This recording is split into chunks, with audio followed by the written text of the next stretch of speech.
Okay, welcome back to Spartan Up. We are in Boston, and today we're talking to Jon Levy. Now, Joe says nothing good happens after 11 p.m. at night, but he wrote a book called The 2 a.m. Principle, and he's going to tell us why maybe it is good and talk about the intersection of science and adventure. So, Joe, Johnny, Sefra, Colonel Nye, and Marion, let's go on this adventure. Oh, nice. Come on, was that good? That's very good.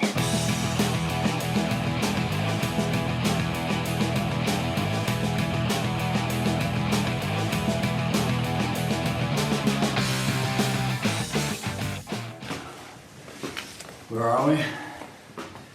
We're in New York City. We are going to the 8th floor. See Jon Levy.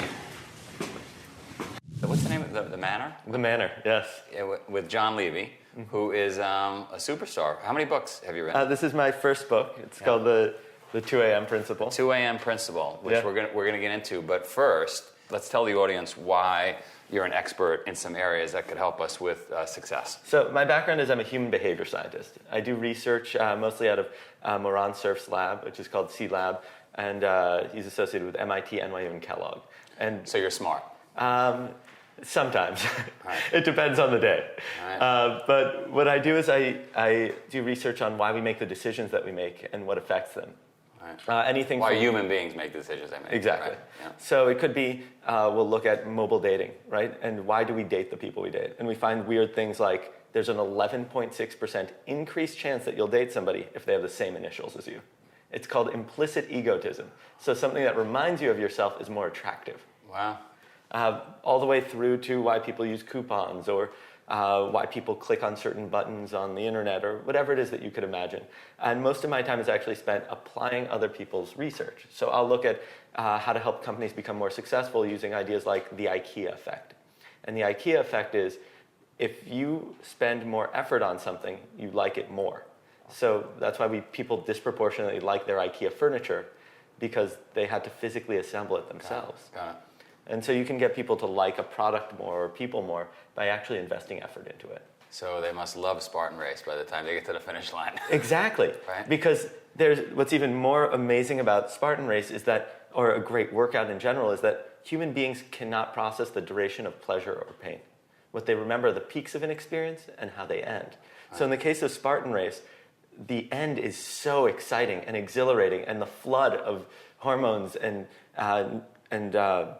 chemicals in the brain. Yeah, it just completely floods you, and so that ending is so great. So it negates all the pain from the starting line. Or it becomes a matter of pride, that even though it was painful, I made it through. And so it's one of the reasons that it's so incredible, and you have those amazing peaks because you guys build in these just awesome obstacles that people then talk about for years to come. Forever. So given that, how long have you been doing this research? I've been in the world of research probably for about 5-6 years. I've been super interested in it most of my life because I grew up incredibly unpopular as a child. My school teacher decided to come in 8th grade, throw out the seating chart, and announce that every person is going to secretly submit 2 people they don't want to sit down next to and 2 people they do want to sit with. And I unfortunately found out 2 things. The first was that there was one student that nobody wanted to sit with. And the second was that student was me. Right. And so I was totally brokenhearted, right? In 8th grade, your school is like your entire life. And I became really interested in what affects people's decisions. Why was it that I was the unpopular one where somebody else was super popular? You have that teacher's address? You want me to send a couple of guys to go visit them? So I have no qualms with it whatsoever. I think she was, it was a small class, so I think she was really just trying to be creative and make the class happy. And, there's always unforeseen issues. So, fact of the matter was I was super geeky. And that geekiness and that interest in science actually paid off in a huge way. Sure. So you've been doing research for a while. So tell us some more interesting things like the Ikea effect. Sure, absolutely. So one of the actual effects that had the biggest impact on my life is something called the winner effect. And the winner effect works like this. Let's say you go into a challenge and you overcome the challenge, you beat it. Your body floods with testosterone, also with a bunch of other things, dopamine, adrenaline, and so on. And it actually prepares you for your next challenge. you become more likely to win the next battle. And if you look historically at, I think boxers did this, they set up what's called tomato can fights, is that right? It's fights that they knew that the boxer would win ahead of time, so that a few fights later, when they have an actual major fight, they walk in so confident that they have an advantage to winning. Got it. The problem is that if you win too much, then you have this false sense of security, and you think you're invulnerable. So animals in nature spend too much time in the open, and then they get hunted, or they get into unnecessary fights and get killed. Right. And the way this affects us as people is, if you're a Wall Street trader and you keep getting positive responses from your trades, you think you can't fail. Right. Or in my case, what happened was in 2013, I take on these insane challenges. In 2000, and they're mostly with travel. So my goal was every month to go to the biggest event in the world, wherever it was. And in July, I went to Pamplona, Spain for running of the bulls. So I literally trained for months, cardio, right? I learned the path, I know all the rules, never look back because the bulls hit you the moment you slow down. Don't wear red. Yeah. Everybody wears a white outfit with a red belt and a red handkerchief. And they release the bulls and you can't see anything because everybody that goes is Australian, essentially. So they're all like 6'4" and huge, and you can't see down the street, and bulls are low. Right. And so when they finally come, you realize that they're near because somebody in front of you just started cursing uncontrollably and running. Right. And I start running, and I'm jetting faster than I've ever gone in my life. And I get into the stadium at the end, I jump off to the side, and the bull just swings by me. And this flood of testosterone just completely takes over my system. And you survived. I survived. But then because of the winner effect, I think okay, I'm going to go do something else. Now, what I didn't know that they do is they close off the gates, lock you in, and then they release the bulls in one at a time. And so they release this bull. I'm completely shocked, and I see people running up to it. So I run up to the bull, and I touch it, and I run away. Because you're feeling good. And I'm feeling even better. So I'm like, what's better than that? So I run up to one of the bulls, and I slap it on its ass. Right.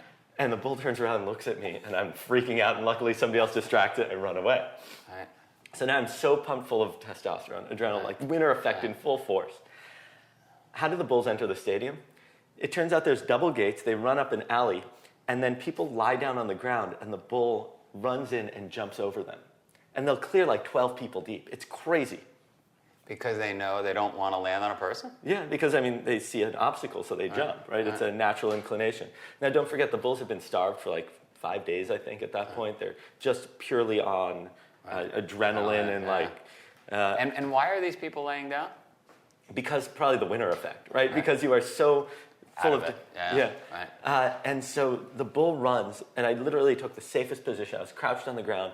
I thought, nothing's going to happen to me. The bull slips, jumps, but doesn't make its jump, and lands directly on my back. You got the only non-athletic bull. Seriously. Right. Everything goes numb. I think I'm paralyzed. You could have been. Yeah. It was, I literally have an argument in my head about, I might spend the rest of my life in a wheelchair, was one side, and the other side was Jon, you would have never been happy not being the type of person to do this. Yeah, it's just so ingrained in you to be completely wild.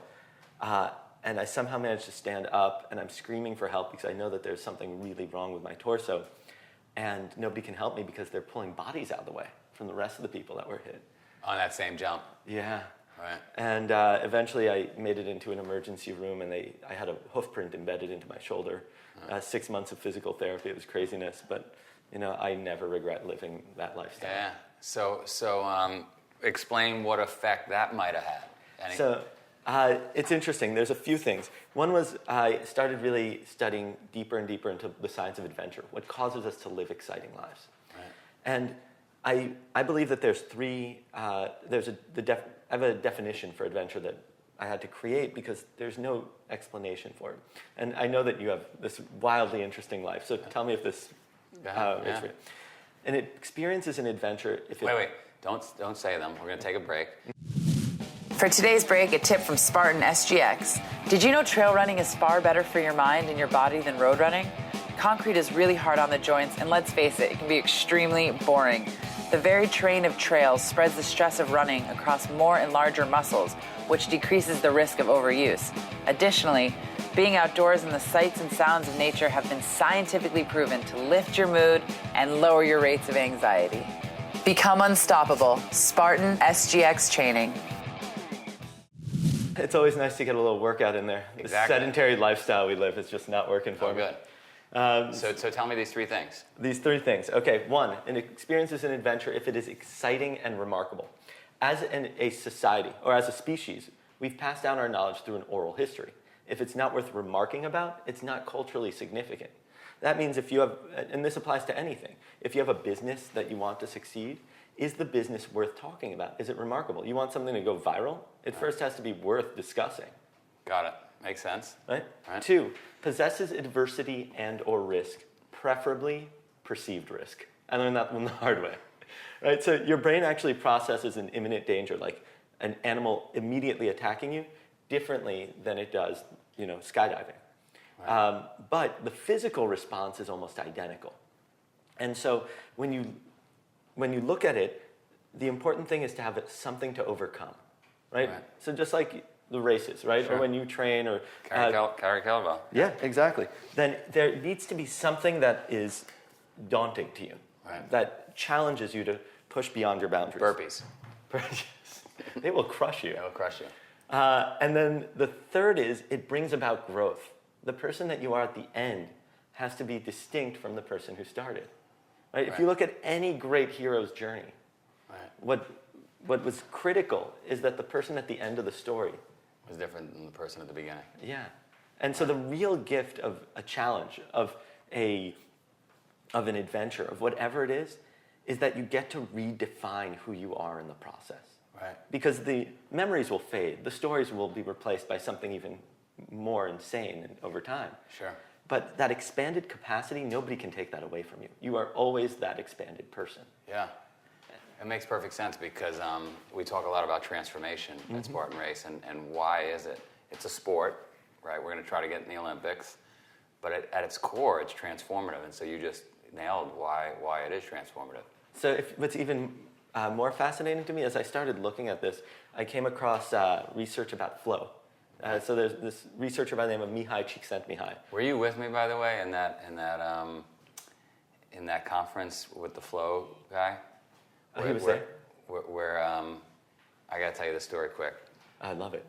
Who's the guy that wrote Superman? Oh, The Rise of Superman? Yeah, The Rise of Superman. I don't know. But brilliant book. Loved it. Yeah. So I walk into this conference in California with a biohackers conference, and they've got this flow state going on, which I hadn't heard. I've been in a flow state, but I hadn't seen it institutionalized and written about. And so I was so impressed. They had all these gadgets. I think you were with me, right? No. You weren't with me. Mike Isbell. It's 7 a.m. because I'm an early person, and I'm checking out these gadgets, and I look over in the corner of my eye, and he's got this big adult swing that's going to get you in a flow state. But for whatever reason, immediately I'm like, I'm not going to try that one. I'm going to go try this thing that looks like snowboarding. I get on the snowboarding thing. Somebody else gets on the swing. 7 in the morning. They haven't fully set up yet. Out of the corner of my eye, I see someone flying through the air. The swing let loose on him. He is doing 70 miles an hour, doing complete stiff tumble salts through the air, 10 feet in the air. Lands on a table. Oh my God. It was unbelievable. Thank God everybody was okay.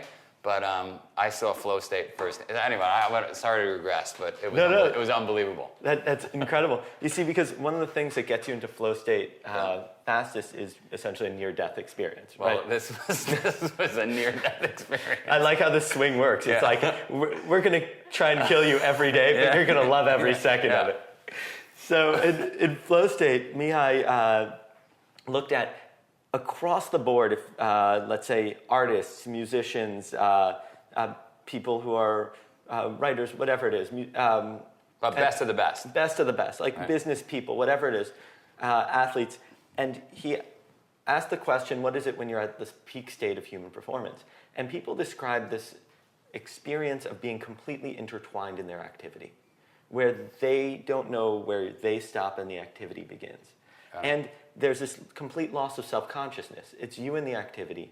You feel like everything you do is right, and your sense of time shifts completely. So things that happen very slowly, like hours of work, might feel like they take minutes. Right. And things that happen very quickly, feel they're slow. Like athlete taking a shot. Right. They'll sometimes report seeing all of the faces in the crowd. Right. Or a dancer going into a spin that's a fraction of a second, sees the entire environment perfectly. And in order to get into this state, you have to be doing something that requires skill, that is outside of your skill set, but still seems attainable, meaning you are reaching for something. Right. And so for me, this idea of being adventurous, you have to be pursuing something in both cases that's outside of your comfort zone. Right.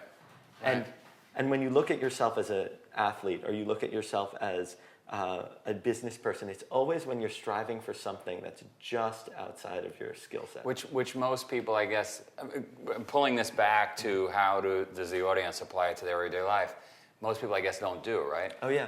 What happens is that most of us do things that are very familiar. And when something's familiar, your brain doesn't react to it in the same way. Our brains are wired for novelty, right? Novelty simply means something that's new or different. When we are exposed to something novel, our brains respond by releasing a flurry of chemicals to absorb those memories, and because it's different, and so it needs to adjust. But it also causes us or gives us a desire to explore. And it entices us so that we can understand our environment.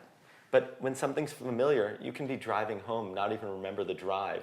And you're like, what was I even doing at the time? How did I not end up in an accident? Right. But that's not remarkable. If you look back at the last month, how many of the days do you remember? No, my wife always says to me I should slow down and go out and have drinks with people and watch football games, and that's just so ordinary, right? Mm-hmm. And that time just goes by, and you end up not really going anywhere in life. Whereas if you, I don't know if you should lay down and have bulls jump over you, but certainly maybe running alongside them, mm-hmm. right? Rappelling out the 8th story, like burpees, whatever it is, cold shower, just something to shake it up. Yeah. Mix it up, right? So it's interesting because a lot of the time creativity is seen as this thing like, oh, certain people are creative and certain others. But it's really the ability to bring together disparate ideas, like things that are different. Yeah. But if you don't have a variety of experiences to pull from, then it's more difficult to be creative. Right. And so regardless of if you want an improvement in your business, in your creativity, in whatever it is, having a variety of experiences to pull from can only improve that. And even if it's not a pleasant experience, so what? Yeah, right. Some of the best things happen to me when you just don't feel like, oh, I don't feel like taking that meeting, or I don't feel it right, and it's like, oh, I wonder why that worked out. As a matter of fact, I was with a business person recently, and he said it's almost always the meeting he didn't want to take has turned out to be the good one, and he's trying to figure out why that is. But and it might be because nobody else wanted to take the meeting either, right? And who knows? But you got to do the things. I like to say you got to do the things that are uncomfortable. You got to do the things you don't necessarily want to do. My basic premise to all of it is that the size of our life is in direct proportion to how uncomfortable we're willing to be. I love it. And so I always wish people an incredibly uncomfortable life. Yeah. Somebody wrote me recently in an email. It was really funny. He says, "Hey, I hope you get totally over today." because that's the fun stuff, right? Yeah. Right. It's, every so often, especially when you're in a routine, it's when things get kind of screwed up and you get to like pull out your bag of skills. Exactly. Things get exciting. And fight through. There's in fact an indigenous people that have a policy that when they've lived somewhere for too long, the elders will tell the community that we're getting up and moving. I love it. Because if they get too sedentary or too comfortable, yeah. then the society begins to fall apart.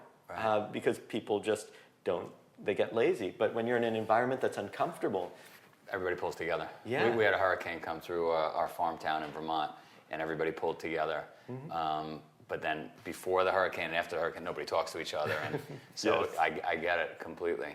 Tell us quickly, because we got to go, about the 2 a.m. principle. The 2 a.m. principle. I spent close to a decade traveling around the world, trying to understand what causes people to live fun, exciting, and remarkable lives. It's literally the science of adventure. Okay. And I discovered that every adventurous experience follows a 4-stage process.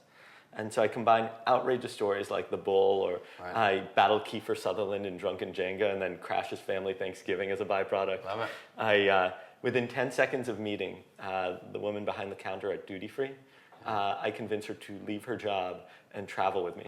Essentially, each chapter combines a crazy story with scientific research on and explains how to apply it to our lives. Let's hear it.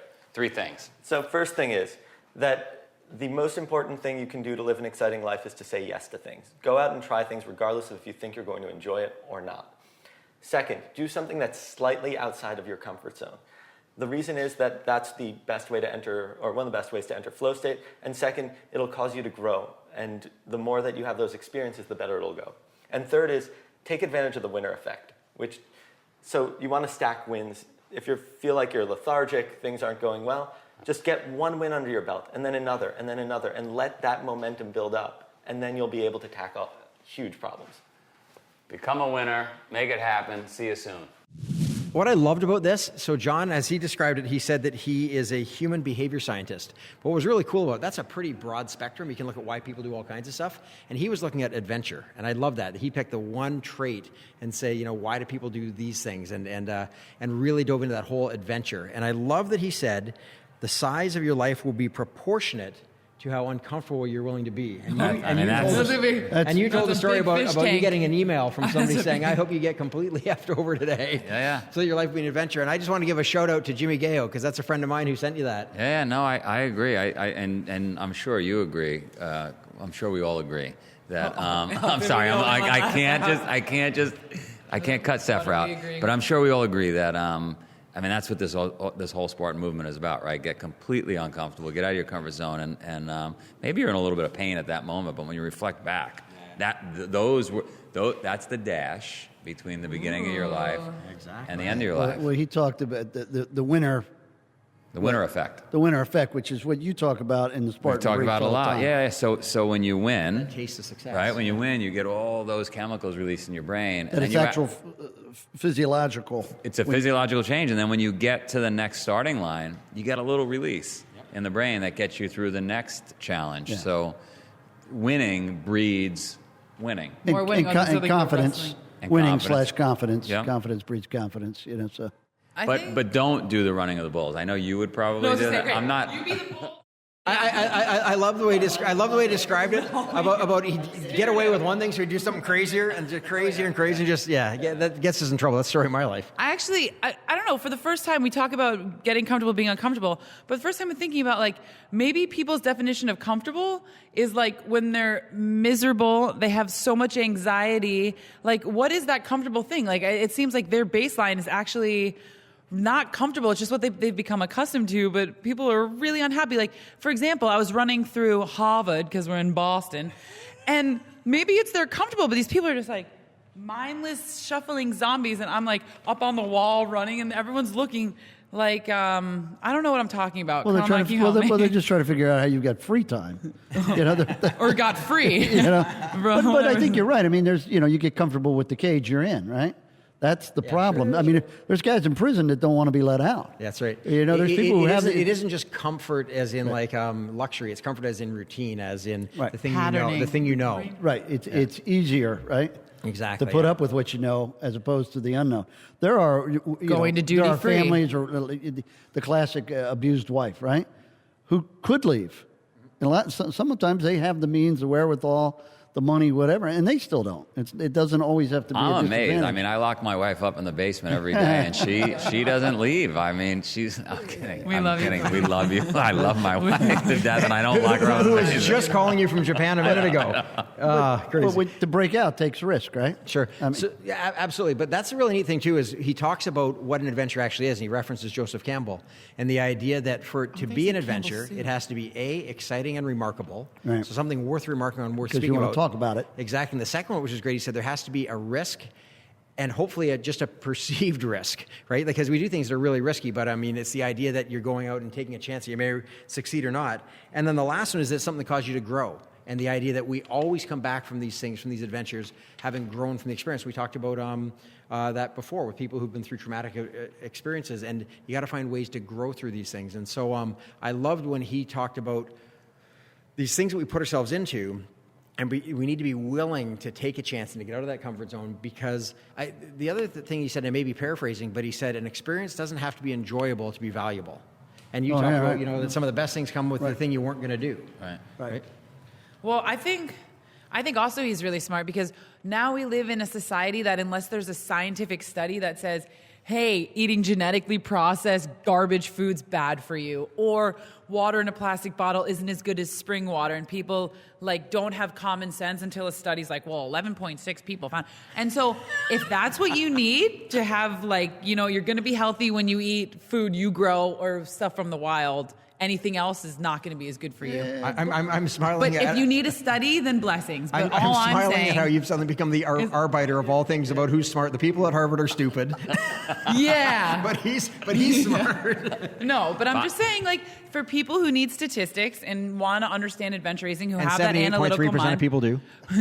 And 11.6 say, I don't care. But anyways, let's Joe, can you help wrap me? it up. Let's wrap it up. But what I did want to say is you don't have to go out at 2 a.m. or even 1 a.m. To have adventure. And have fun. And obviously, we are not promoting drinking and doing all that stuff. Yeah. After hours, you could have plenty of adventure, like going running in the rain. Yeah. You're not going to drown. Wow. Yeah, absolutely. You're not right? gonna drown. I think about that when you're standing at a store and everyone's huddled in the doorway waiting for the rain to break. Well, you made it a sugar? Your car's right there. Plants need rain. But I think more people should adventure at night, Joe. Like last night was the full moon. Okay, not whenever this broadcast. You could go out on snowshoe. I'm just not advocating going out drinking and partying, running with the bulls. Now, go check out the bulls, but don't get stampeded. It reminds me of a race so the you guy put who's- on in Mexico. This is That's another story. but this is also a side of Joe that most people don't see. Listen, don't do that hard stuff. Don't do the crazy stuff. So, hey, do something easy. Go to your computer, click on YouTube, and go watch us if you're listening on iTunes. Go to Spartan.com/podcast. You'll see all kinds of great interviews. And come back and see you soon. Thank you for watching another epic story of success. If you like our message, please share Spartan Up with your friends and subscribe on iTunes, YouTube, or wherever you catch our show, maybe in the woods. Spartan Up is brought to you by Spartan Race. To find a race near you, visit Spartan.com.